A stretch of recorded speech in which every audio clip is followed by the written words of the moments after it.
और ज्वाला से या जगती को आग लगा दूं मैं। फिर धधक उठे जल थल अंबर, जल क्षेत्र तो कैसा विस्मय मैं आज पुरुष निर्भयता का ये वरदान लिए आया भूपर, और पै पीकर सब अमर थे आए मैं अमर हुआ।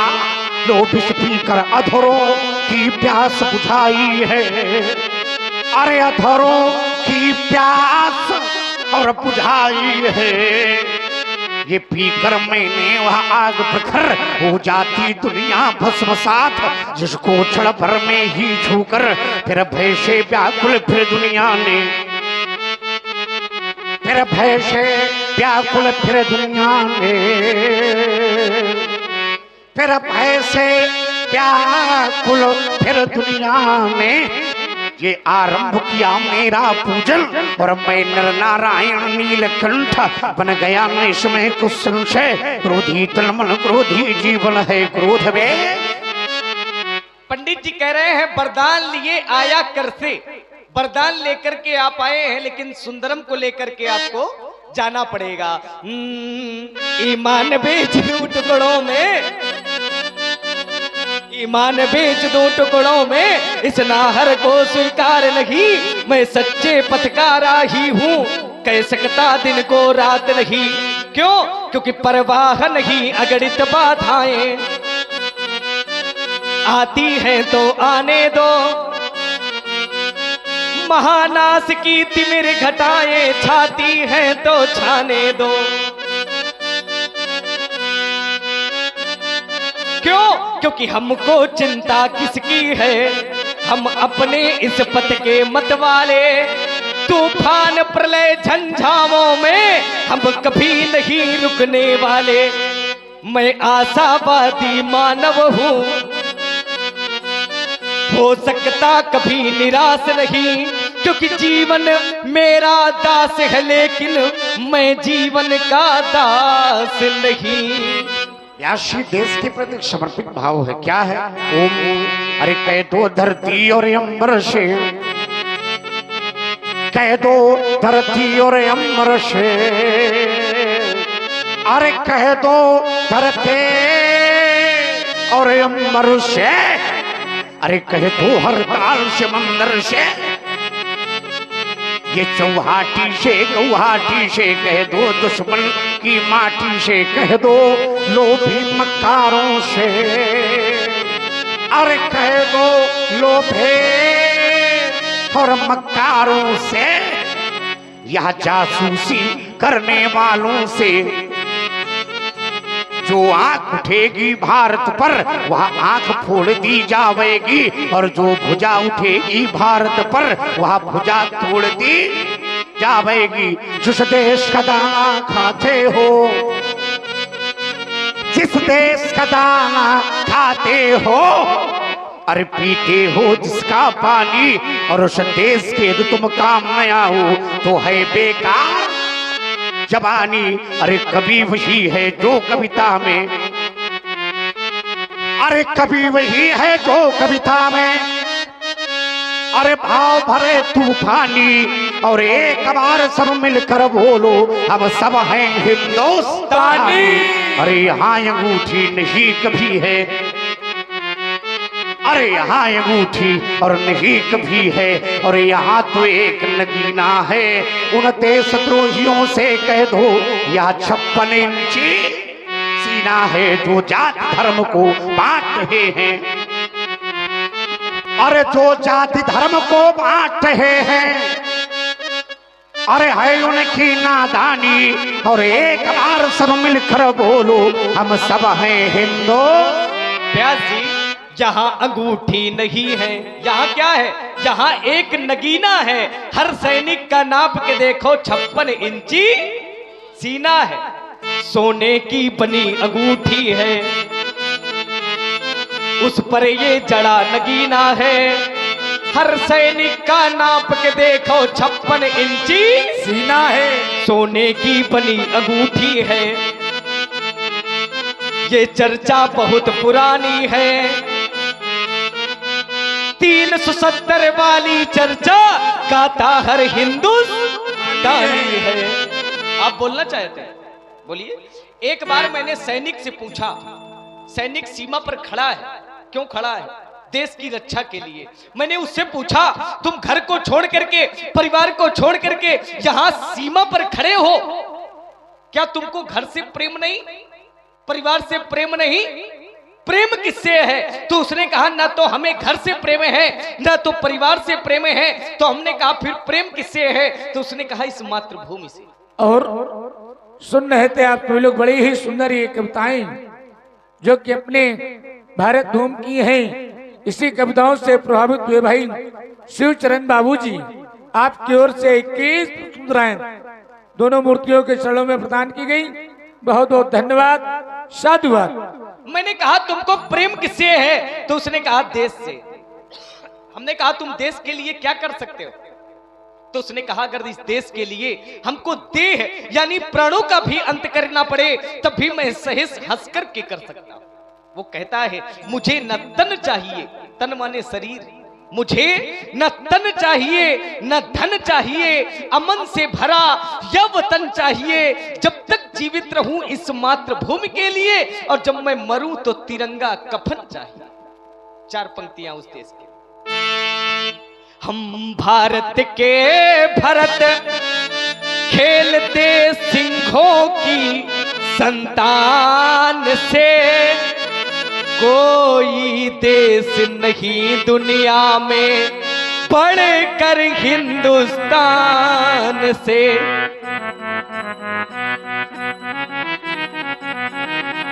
इस मिट्टी में पैदा होना बड़े गर्व की बात है, त्याग और बलिदान हमारे पुरखों की सौगात है। यहाँ जब भी निकला हीरा निकला कोयले की खान से, कोई देश नहीं दुनिया में बढ़कर हिंदुस्तान से। यहाँ का सैनिक समर भूमि में गाया करता है गीता, यहाँ खेत में हल के नीचे खेला करती है सीता। यहाँ सवेरा शंख बजाता लोरी गाती शाम है, हर बाला देवी की प्रतिमा बच्चा बच्चा राम है। हर वाले की बच्चा बच्चा राम है। प्रभावित हुए भाई डॉक्टर भवानी शंकर जी विश्वकर्मा जो कि भेड़ी डाड़ा, आपकी ओर से ये 101 मुद्राएं दोनों मूर्तियों के चरणों में प्रदान है। और आप हैं दुली चंद जी साहू भेड़ी, आपकी ओर से भी 51 मुद्राएं दोनों मूर्तियों के चरणों में प्रदान है। लेकिन एक पत्रिका आई है, उसमें कुछ लिखा है, वो मैं आप सभी लोगों तक पहुंचा रहा हूं।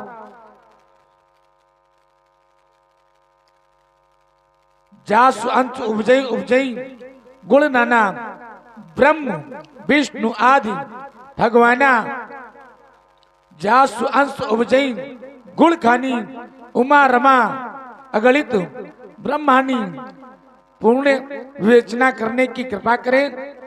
और इसके बाद एक और है, ले चढ़ावत कहचत गाड़ू, काहू न लखा देख सब टाले। इसका भी आप सभी लोगों से सारांश निकलवाना है। इसमें जानना क्या है? तो लिखा है ना, इसमें चौपाई लिखी, क्या जानना है? हाँ, इसमें ये लिखा है, आयुध निर्माण में लक्ष्मण जी शेषनाग की भूमिका का वर्णन विस्तार करने की कृपा करें। और क्या लिया, क्या चढ़ाया, क्या गाढ़ा था। सबसे पहले तो हम ये निवेदन करेंगे, जिस व्यक्ति ने ये पत्रिका दी है वो समझ में आवे। देखो, लक्ष्मण जी शेषनाग की पूरी क्या करें, विवेचना करें, तो शेषनाग की विवेचना लक्ष्मण जी नहीं कर सकते, क्योंकि वो अवतार दूसरा है, ये अवतार दूसरा है। आप कहो कि हम कच्छप भगवान की पूरी विवेचना करें या 12 भगवान की विवेचना करें तो यह संभव है। लक्ष्मण जी शेषनाग की विवेचना, अब शेषनाग की विवेचना, शेषनाग यानी सर्प, सर्प की विवेचना करना है तो सर्पों की विवेचना क्या करना है? सर्पों की यही जान लो जातियां कितनी होती हैं सर्पों की। सर्प की कितनी जातियां? 4 जातियां।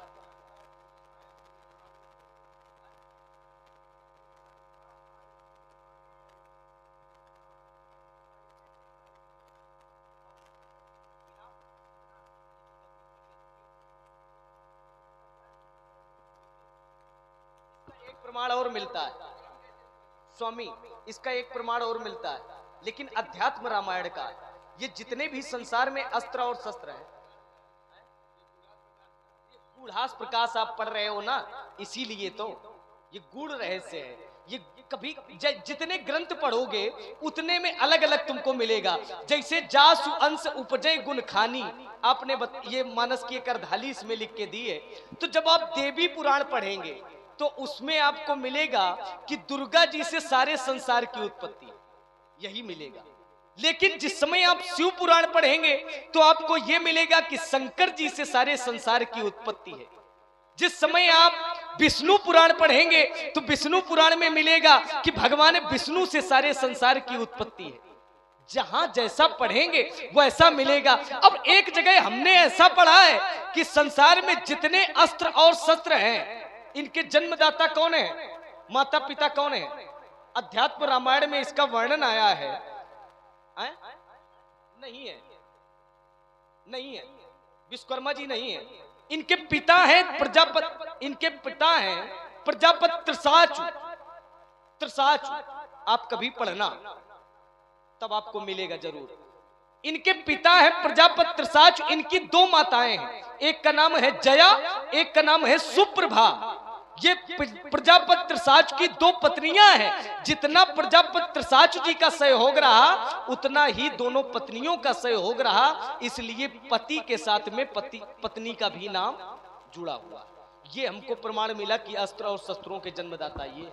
कोई एक बात मानोगे? खड़े हो, पहले खड़े हो, वहीं खड़े हो जाओ। अपना प्रश्न स्पष्ट रूप से एक बात मानोगे, भगवान शंकर को मानते हो? केवल ये जो तुम्हारी 2 चौपाइयां हैं, तीसरे का विश्लेषण तुमने पूछा है शेष का, तो लक्ष्मण शेष का विश्लेषण नहीं दे सकता, ना परशुराम दे सकते। क्यों? क्योंकि अभी ये रहस्य उद्भव नहीं हुआ है, अभी रहस्य है। और अगर रहस्य को खोलेंगे तो शेष का एक उद्भव है। क्या है व्यास? देखो संभालो, शेष केवल 2 चौपाइयां हैं, पूरा सार है उसमें सर्प का पूरा सार। शेष शास्त्र और शीस जग कारण शो अवतरव भूमि फटारण सदा सुशानु कूल रामो पर और कृपा सिंधु सौमित्र गुनाकर। और ये जो 2 पंक्तियां पूछी हैं, 2 चौपाइयां उमा ब्रह्माणी की, तो इसमें केवल एक सार है। भगवान शंकर से ज्यादा कोई दयालु नहीं, भगवान शंकर से ज्यादा कोई संगारक नहीं, और भगवान शंकर से ज्यादा कोई तत्ववेत्ता नहीं। पूरा ब्रह्मांड उनमें है। तो भगवान शंकर ने एक बार मैया उमा से कहा, केवल एक प्रश्न एक उत्तर, एक प्रश्न एक उत्तर। क्या कहा? उमा का संपूर्ण जीवन का अनुभव, हे उमा मैं तुम्हें बता रहा हूं उमा, और कहूं मैं अनुभव अपना और सत हरि भजन, यह जगत सब सपना तो कुछ नहीं है, सब मिथ्या है। संसार में जो भी सपने देखे जाते हैं स्वप्नवत होता है, वो सब मिथ्या है। केवल एक सत्य है, वो है परमात्मा का भजन, है ना? केवल परमात्मा का भजन है। उमा दारू सृष्टि भी है। सृष्टि कैसे चलती? केवल परमात्मा के दम पे सृष्टि चल रही है। उमा दारू, यहाँ 2 शब्द आए हैं, दारू और जोशित। दारू माने वो दारू नहीं, दारू, दारू माने लकड़ी, जोशित माने स्त्री, दोनों को मिला दिया गया, हो गया कठपुतली। तो परमात्मा कहते हैं उमा दारू और जोशित की नाई और शबही नचावत राम राम गुसाई। तो पूर्ण ब्रह्म जो है वो राम है। राम कौन है? इसका भैया राम नहीं है। अब इसका भैया राम जो पूर्ण ब्रह्म है उसकी तो जब हम परीक्षा लेंगे तभी हम जानेंगे, लेकिन हम उस राम की बात कर रहे हैं जिसका भगवान शंकर स्मरण करते हैं और वो कहते हैं राम नाम शिव सुमिरन लागे और जाना सती जगत पति जागे। ये वही राम है। कौन? जे रामेश्वर दर्शन करही और ते तन तज ममलोक सिधर ही जे गंगा जल आनी चढ़िए और ते सायुज वो राम है। अब जो विचार विनिमय हो रहा था व्यास क्या है, एक संदर्भ हमारा भी है। ओम कहां से आए, कैसे आए, हाँ कहां से आए, कैसे आए और किसी को ये मालूम नहीं। कौन बूंद मोती बन जाए यह मेघों को मालूम नहीं। कौन बूंद मोती बन जाए मेघों को मालूम नहीं। ये प्रातः होते ही चिड़िया और दाना चुगने चल देती हैं और कब किसका शिकार हो जाए चिड़ियों को मालूम नहीं। ये मंडप नीचे वर और कन्या, ये मंडप नीचे वर और कन्या दाम्पत्य सूत्र में बंधते हैं। साथ न छोड़ेंगे जीवन भर ऐसी कसमें खाते हैं।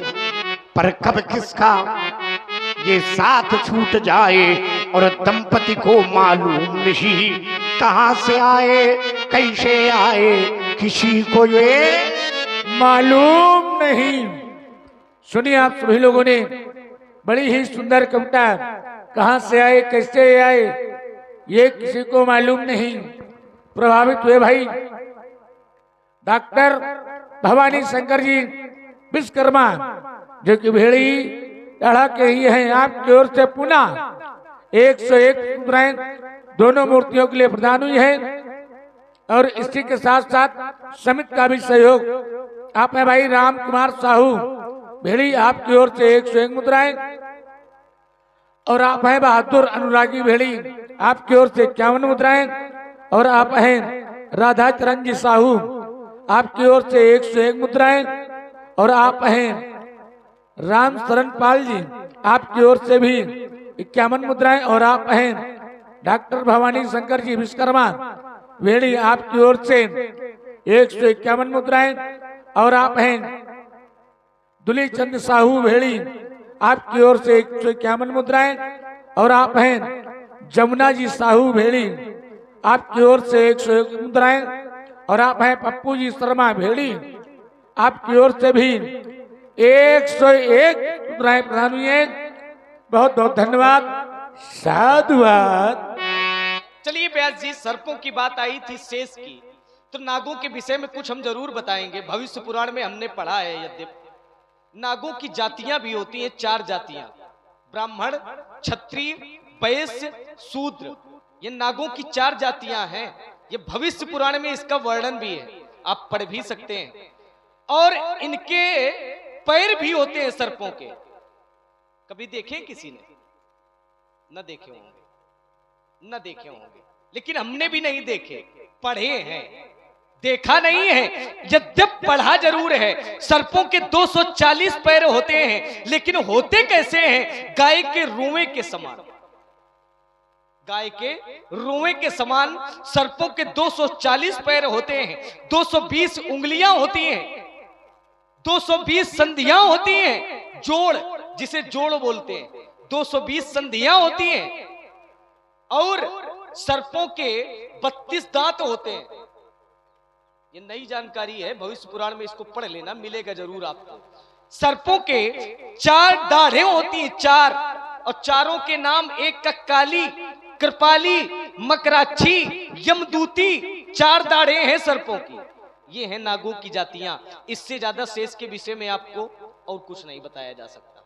बाकी महाराज जी ने बता ही दिया है, शेष सहेज शीश जग कारण जो अवतरेउ भूमि भय तारण, है ना। धरती का भार हरण करने के लिए अवतार हुआ है। बाकी अपने मुख से अपनी प्रशंसा कौन कर सकता है ना। बाकी आप बजाइए व्यास जी। पापों से बोझिल वसुंधरा पाताल मार्ग जब खोज रही थी, मानवता के बच्चे स्थल पर दानवता जब लौट रही थी। जिस समय खुले बाजारों में कन्याएं बेची जाती थी, बूढ़ी अनाथ अबला गौएं बधिकों को दे दी जाती थी। बूढ़े हो जाते जब भी पिता गंगा में बहाया जाता था। खेलते हुए इन बच्चों पर जिब चीर चलाया जाता था। जिस समय सनातन धर्म ग्रंथ, जिस समय सनातन धर्म ग्रंथ ईंधन के बदले जलते थे, जिस समय देव प्रतिमाओं पर निष्कंठ हथौड़े चलते थे, जिस समय गरीबों की झोपड़ियों आग लगाई जाती थी, जिस समय साधुओं को जबरन मदिरा पिलवाई जाती थी, तब कहां गए थे परशुराम, तब कहां गए थे परशुराम,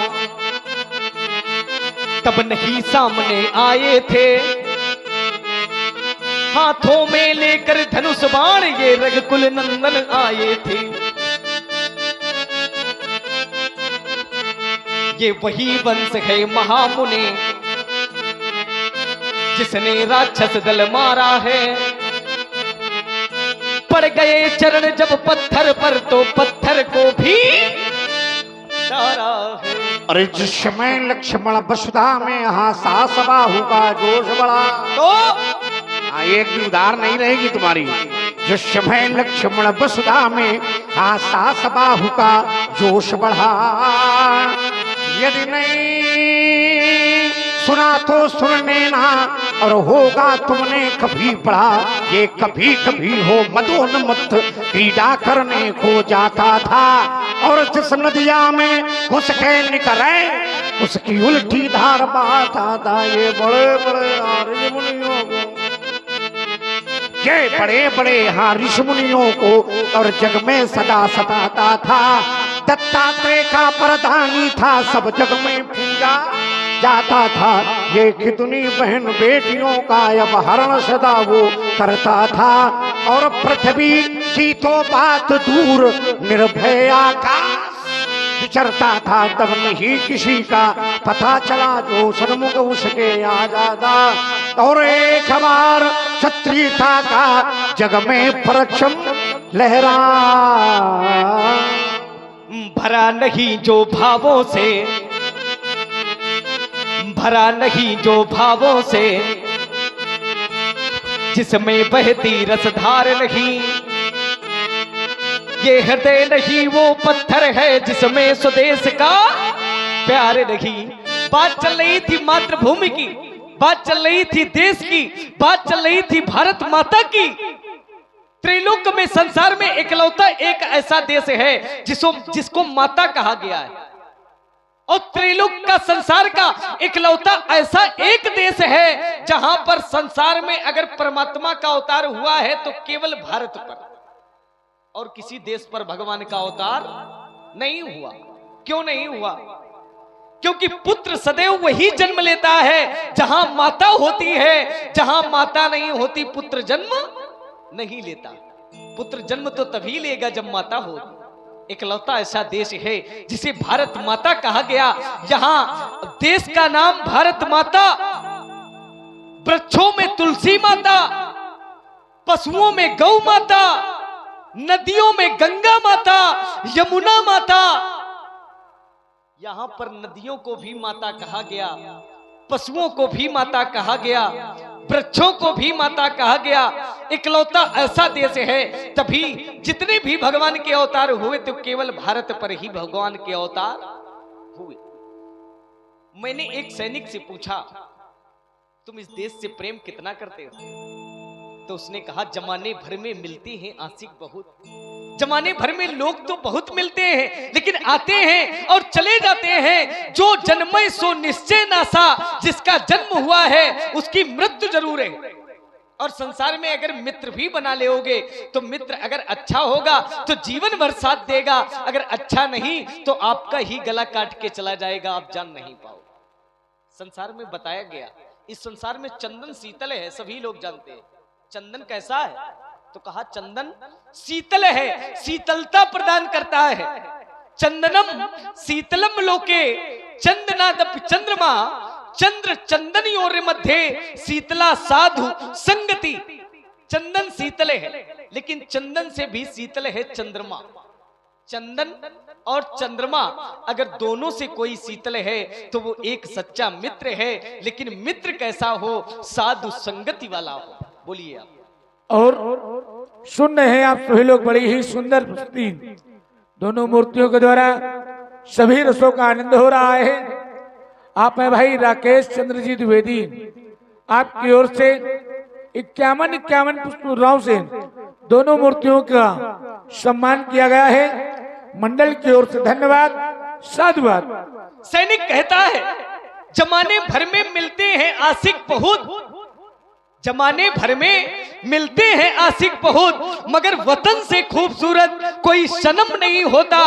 नोटों पर सिपट कर, सोने पर लिपट कर मरे हैं कई, मगर तिरंगे से खूबसूरत कोई कफन नहीं होता। चार पंक्तियां उस देश के लिए जिसका नाम है पाक, लेकिन कार्य करता है नापाक। गीले चावल में चंद शक्कर के कणकियां मिला दिए। अरे तुम भिखारी इसे खीर समझ बैठे। चंद कुत्तों ने पाकिस्तान जिंदाबाद क्या बोला, तुम कश्मीर को अपने बाप की जागीर समझ बैठे। चार पंक्तियां उन शहीदों के लिए जो देश से शहीद हो गए। सैकड़ों सैकड़ों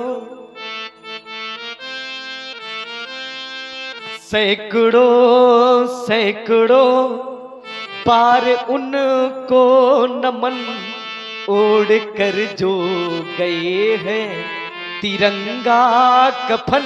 सैकड़ों सैकड़ों पार उनको नमन, ओढ़ कर जो गए हैं तिरंगा कफन। सैकड़ों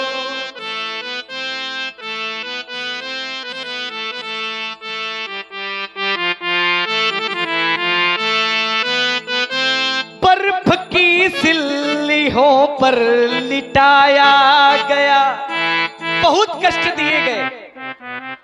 बर्फ की सिल्लियों पर लिटाया गया, आदमी को है जानवर बनाया गया।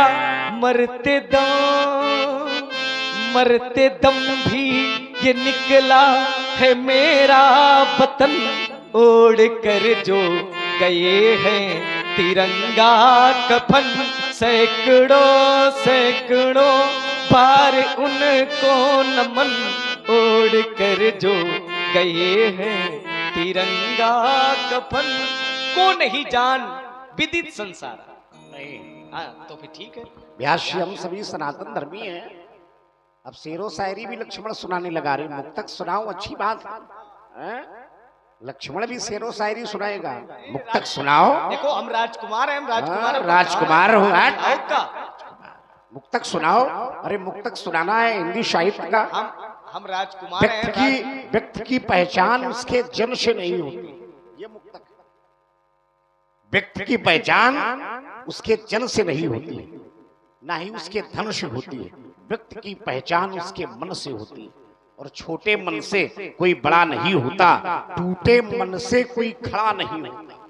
मन हार कर कभी मैदान नहीं जीते जाते, और ना मैदान जीतने से मन ही जीते जाते हैं। ये मुक्तक और एक संदर्भ है व्यास जी। हम सभी सनातन धर्मी हैं, और सनातन धर्म का जो स्तंभ है वो है भगवा, समूचे विश्व में फहरा रहा है। एक दर्शन आया है संत, क्या क्या है? ओम ये घिरे घोर घन,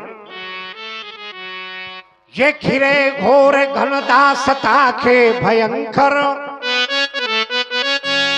ये घिरे घोर घन दासता के भयंकर और गवा बैठे सर्वस्व यहाँ आपस में लड़कर। ये गवा बैठे सर्वस्व आपस में लड़कर, ये हुआ शून्य अंबर, ये हुआ शून्य अंबर और बुझे दीप घर घर। निराशा निशाने जो डेरा जमाया,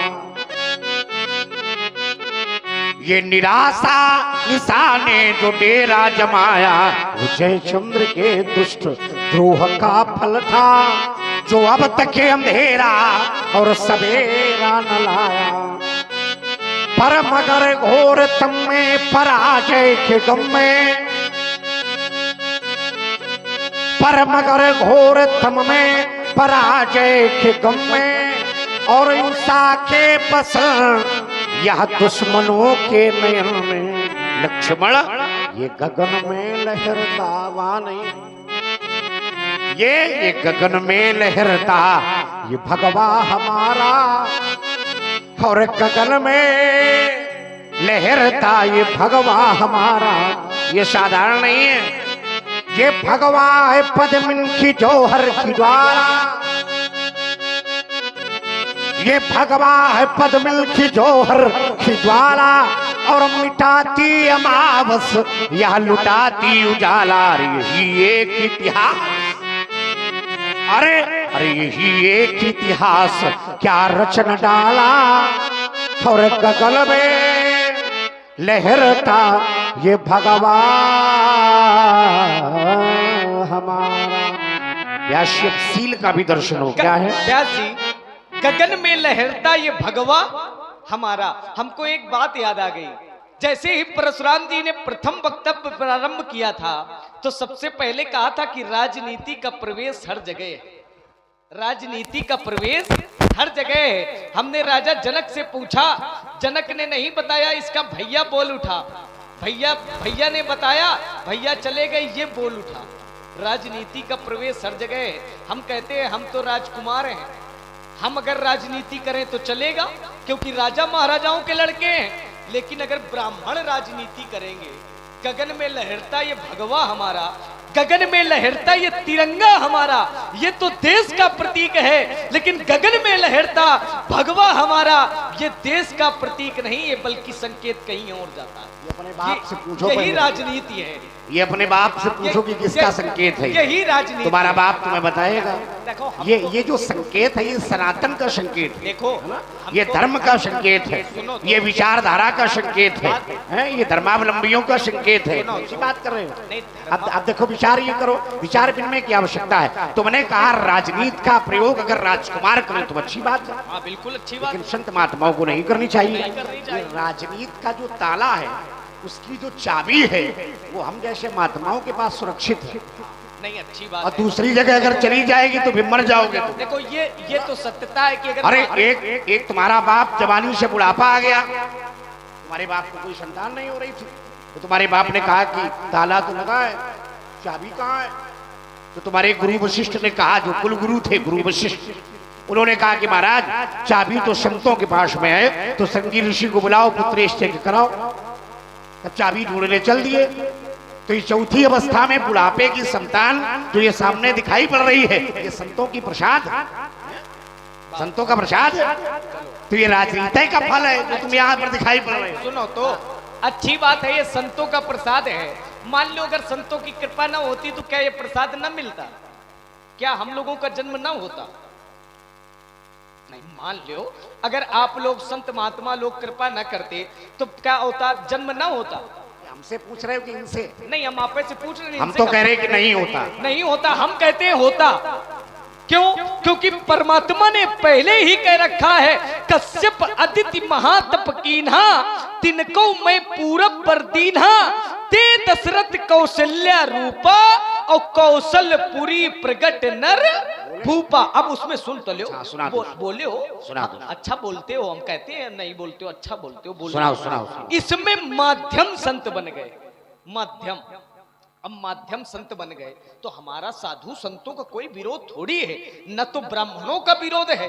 हमारा साधु संत ब्राह्मणों का कोई विरोध नहीं है। हम क्षत्रिय हैं, साधु संत महात्मा ब्राह्मणों का हम क्षत्रिय सदैव सम्मान करते हैं। लेकिन बात केवल इतनी है, अगर कृपा ना होती तब भी जन्म होता। ये क्योंकि परमात्मा ने वचन दे रखा है और परमात्मा के वचन कभी मिथ्या।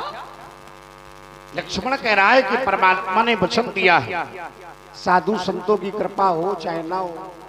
ये नहीं, हमने कहा कृपा देखो सुनो, माध्यम उसको सुनो, बने। माध्यम बनाया है। बोल रहे हो, रुक जाओ रुक जाओ रुको, सुनो पूरा सुनो, पूरा ले लोगे तो तुम्हें उत्तर आ जाएगा, तुम्हें हाँ उत्तर समझ में आ जाएगा। तुमने कहा कि परमात्मा की कृपा पहले से थी, परमात्मा का आशीर्वचन पहले से था।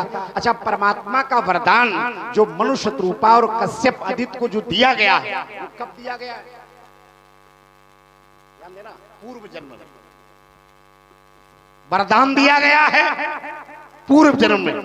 अच्छा, इस जन्म में राजा दशरथ पैदा हुए, जवानी आई, किशोरावस्था, फिर जवानी से बुढ़ापा आ गया। और वरदान कब दिया गया? पूर्व जन्म। और जवानी से बुढ़ापा आ गया, वरदान दिया गया है पूर्व जन्म, और जवानी से बुढ़ापा आ गया है, संतान नहीं हुई। वरदान किसका है? वरदान किसका है? ब्रह्म का। और कब है? पूर्व जन्म में पहले। और किशोरावस्था हुई, राजा दशरथ पहले पैदा हुए, फिर उसके बाद किशोर हुए, और किशोर के बाद जवानी आई, और जवानी से बुढ़ापा आ गया, संतान नहीं है। रुक जाओ, पुत्र नहीं है, संतान, पुत्र नहीं, संतान है नहीं, संतान है नहीं। तो क्या हुआ है? संभालो, तुम्हें मालूम नहीं होगा क्या हुआ। माध्यम, परमात्मा किसी न किसी को माध्यम बनाता है, और परमात्मा ने संतों को ही माध्यम क्यों बनाया? हमने संत की बात कही थी, हमने कहा राजनीति का ऐसा कोई ताला नहीं है जिसकी चाबी संतों के पास सुरक्षित नहीं है, ये बात कही। अब देखो क्या हुआ है, माध्यम बनाया गया। अरे हम कह रहे कि किसी भील को बना देते माध्यम, संतों को क्यों बनाया? तुम्हारे राजमंत्री को माध्यम बना देते। लेकिन क्या हुआ? एक बार और भूपति मन माही और भय कलानी मोरे सुतनाही। कहाँ गए? भीख मांगने चले गए। गुरु गृह गयौ और तुरंत महिपाला चरण लागी करी विनय विशाला। महाराज झोली फैला रहे, कुछ डालते हो? जाओ स्वामी, यही रुक जाओ, केवल इतने रुक जाओ। देखो खिसियाओ नहीं, खिसियाओ नहीं। हाँ, पूरी बात, केवल ये शब्द आपका गलत हो गया कि भीख मांगने चले गए। पूरी बात सुन, भीख मांगने चले गए, ये शब्द केवल बुरा है बेटा। बेटा, अगर गुरु के पास शिष्य जाता है तो कृपा लेने जाता है, भीख लेने नहीं जाता। तुम्हारा बाप भी एक बार भीख मांग रहा था। भीख एक बार मांगा हो चाहे 10 बार, लेकिन गुरु के पास शिष्य जाएगा तो भीख की अपेक्षा लेकर नहीं, बल्कि कृपा की अपेक्षा लेकर जाएगा। खिसियाओ नहीं, ये शब्द आपका थोड़ा अनुचित है, इसको सुधार करो। उसको सुनो, नहीं सुधार करो, उसको सुन लो, नहीं सुधार करो। अभी तुम्हारे लिए अच्छा रहेगा, शब्द बदलो, अभी तुम्हारे लिए अच्छा रहेगा। एक एक बार नहीं, राजाओं ने हमेशा भीख मांगी है। अभी थोड़ी देर बाद अभी तुम्हारा भैया खुद भीख मांगेगा। ये देखो भविष्य की बात न फिर करो। वही बात, देखो भविष्य में मालूम है, सुन लो, केवल समय मालूम है। एक बात सुनो, भविष्य तुमका मालूम है, धनुष तोड़ने वाले का नहीं मालूम कर पा रहे हो, भविष्य मालूम है। व्यतिक्रम न बनाओ, फालतू की व्यर्थ की बात कर रहे हो। सुन जाओ, तुम्हारे बाप ने बहुत बार भीख मांगी है ना। एक बार और कहा आशुतोष, एक बार गुरु से मांगी है और दूसरे बार महागुरु से मांगी है, भगवान शंकर से। और कह रहे हैं, तुम्हारे बाप कह रहे हैं, आशुतोष तुम्हें अवधर दानी अवारत हरहु।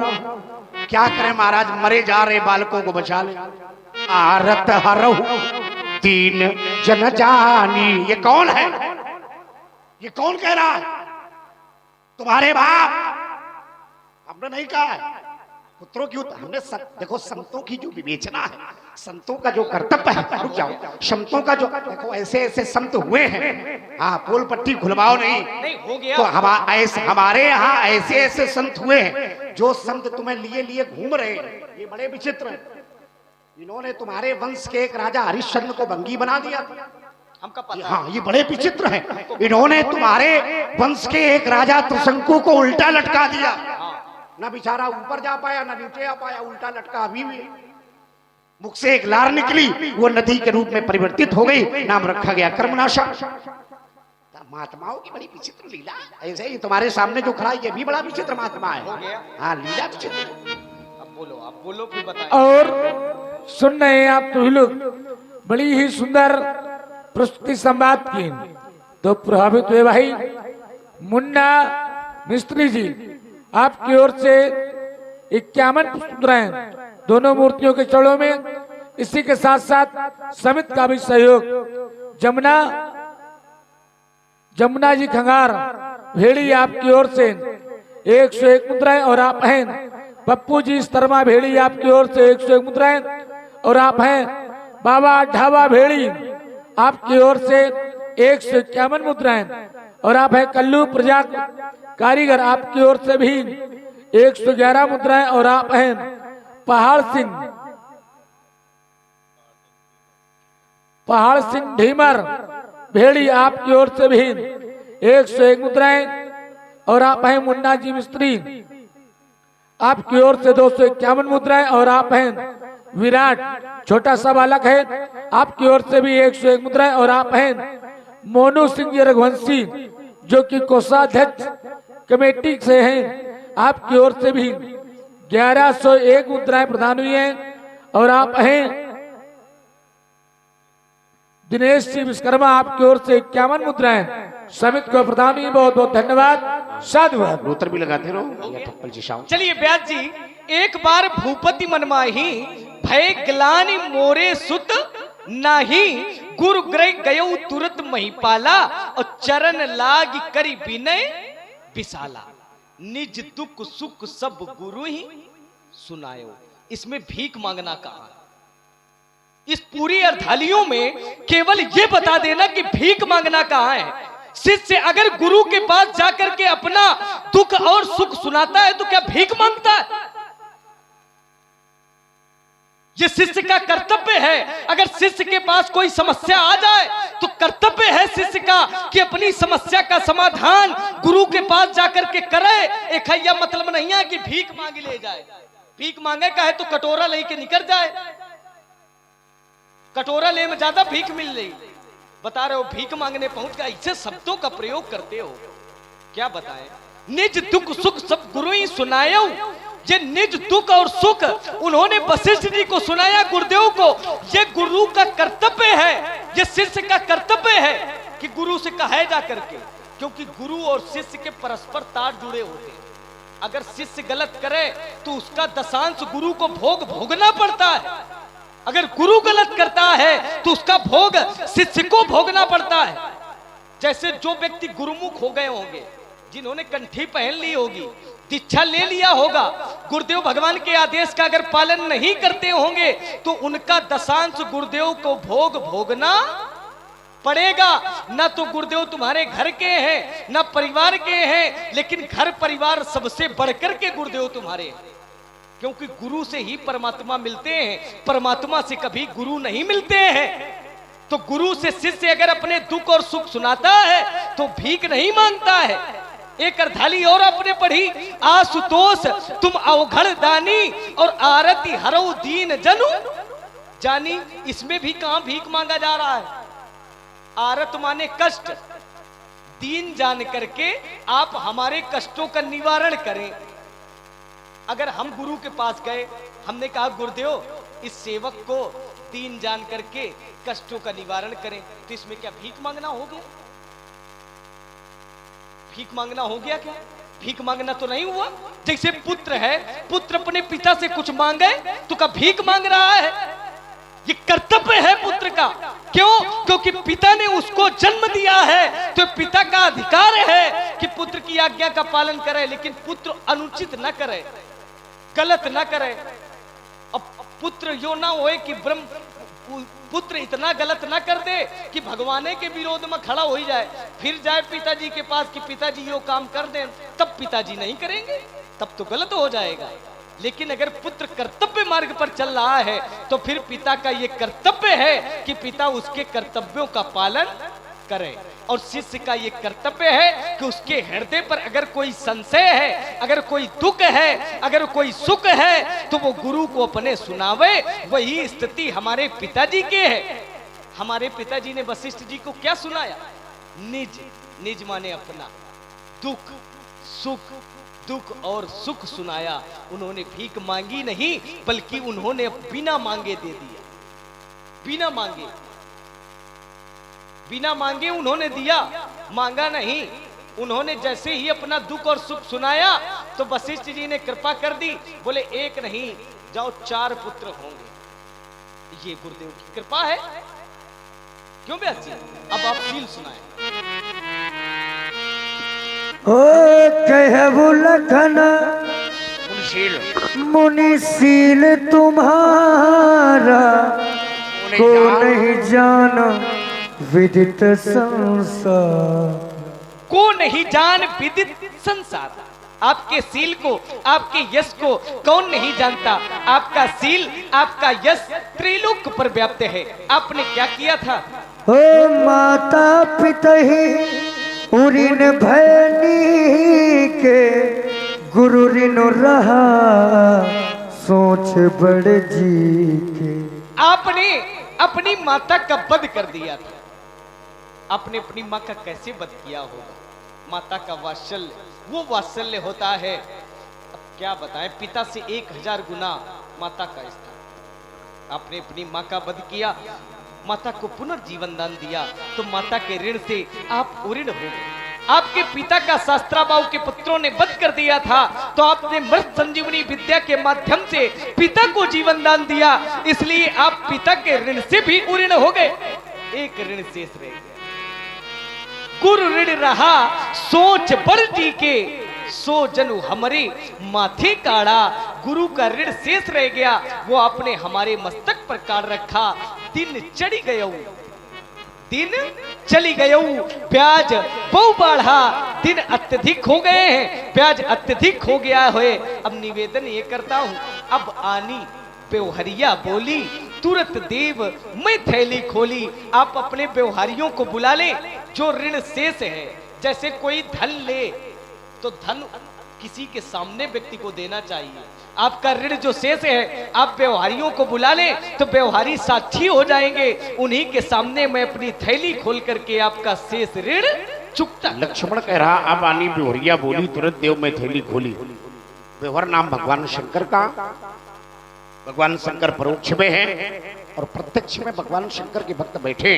मैं चाहूंगा सभागार में जितने लोग उपस्थित बैठे हैं श्रद्धालु भक्त, ये सभी लोग अपने स्थान पर खड़े हो जाएं एक बार। ये भी एक मानस का स्थल है। मंच पर जितने लोग बैठे, आइए आप लोग हमारे पास आ जाओ। ये सब लोग खड़े होकर के हमारे पास यहाँ मंच के पास आइए। लगे कि एक मर्यादा है। आइए, बिहोरिया का प्रसंग है। व्यास जी बड़ी प्रतिबद्धता से ग्राम भेड़ी में दिव्य रामलीला, 2 दिवसीय दिव्य रामलीला का उद्भव। आज बालकांड की सर्वप्रिय लोकप्रिय दिव्य सर्वश्रेष्ठ दिव्य लीला धनुष भंग का दिव्य आयोजन और अभिनेताओं के द्वारा दिव्य लीला का उद्भव, उपसंहार की बेला, बिहोरिया का प्रसंग। सुंदर से श्रद्धालु हैं, सुनने वाले लोग हैं, अच्छे लोग हैं। देख करके बड़ा विचार देख करके अच्छा लगा। समरसता की भावना है, दिव्यता की भावना है और बहुत अच्छे से लोग हैं और सुंदर सा आशीर्वाद है भक्तों के लिए। क्या है? ओम ये धर्म के लिए जिए, यह धर्म के लिए जिए, समाज के लिए जिए। ये धड़कने ये श्वास हो इस पूर्ण भूमि के लिए, इस मातृभूमि के लिए, इस कर्म भूमि के लिए, इस धर्म भूमि के लिए, इस राष्ट्र भूमि के लिए। फिर व्यक्ति व्यक्ति में जगे समाज भक्ति भावना और व्यक्ति को समाज से जोड़ने की साधना। राह पर सभी चले, राह पर सभी चले, तमस चीरते हुए। यह धड़कने ये सांस हो इस पूर्ण भूमि के लिए। केवल लीला ही पर्याप्त नहीं, एक संत का उद्भव है। क्या है? लीला ही पर्याप्त नहीं है। अरे लीला ही पर्याप्त नहीं है और तुम्हें राम बनना होगा। चलो राम के पद चिन्हों पर फिर इतिहास बदलना होगा। ना जाने कितनी सूप न खाएं, ना जाने कितनी सूप न खाएं, ये अपना नाटक दिखा रही है और छल पल की ये मंथराएं घर का ना करा रही है। इन सूप न खाओ और मंथराओ, इन सूप न खाओ और मंथराओ को फिर हमको दलना होगा। चलो राम के पद चिन्हों पर फिर इतिहास बदलना होगा। सर्वे भवन्तु सुखिनः, सर्वे सन्तु निरामया, सर्वे भद्राणि पश्यन्तु मा कश्चित् दुख भाग भवेत्। बहुत सुंदर सा आशीर्वाद है और कल्याण देख रहे हैं हमारे मोनू सिंह जी और हमारे बहुत सुंदर अंजलि जी महाराज और हमारे श्री अखिलेश जी शुक्ला। बेवरिया का प्रसंग है, सुंदर में ये व्यवहार भी लिखा हो सभी लोगों व्यवहार से आएगा। दिखाइए सभी लोग आशीर्वाद अपना अपना व्यवहार यहाँ दिखा दे, क्योंकि जो लक्ष्मण जी ने कहा था हारानी बेवरिया बोली, तुरंत देव में थैली खोली। तो व्यवहार के रूप में जिसका जो है वो अपना जो भी श्रद्धा भाव से व्यवहार लिखाना चाहता है वो लिखा सकता है। आइए हमारे शुक्ला जी आशीर्वाद। बैठिए, सब लोग बैठ जाइए, कोई जाएगा नहीं, बैठिए। और जाना नहीं। भाई अखिलेश जी शुक्ला आपकी ओर से 101 मुद्राओं से व्यवहार लिखाया गया और आप है भाई अंजलि जी महाराज आपकी ओर से भी 101 मुद्राओं से व्यवहार लिखाया गया। आशीर्वाद आशीर्वाद। बैठिए बैठिए बैठिए। और आप आगे भाई मोनू सिंह जी बैठ जाइए। ये भी देखो समिति के पदाधिकारी हैं, इनकी ओर से भी ये 101 मुद्राओं से व्यवहार लिखाया गया है। बहुत बहुत धन्यवाद, साधुवाद। आशीर्वाद। ओ अति विनीत ओ मृदु शीतल बानी